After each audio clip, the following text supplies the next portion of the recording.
Kung bago ka pa lang sa credit card, i-share ko sa iyo kung paano mo malalaman ang statement date at due date at ano yung pagkakaiba nila.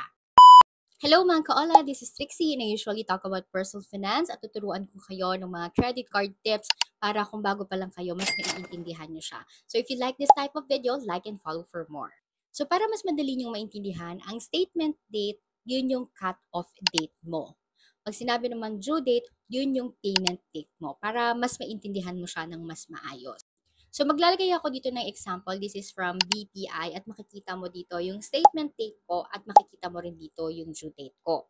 So pag sinabi mong statement date, nakalagay dito yung amount kung magkano yung babayaran ko at yung due date kung kailan ko siya dapat bayaran. Ayan, ano yung pagkakaiba nila? Statement date, yun yung cut-off date mo at due date, yun yung payment date mo. Saan mo makukuha ang iyong SOA? Usually sinasend yan through email at meron yung password or makikita mo yan sa mga app related sa credit card mo. If you like this type of video, like and follow for more. Yun na lang muna. Thank you and bye-bye.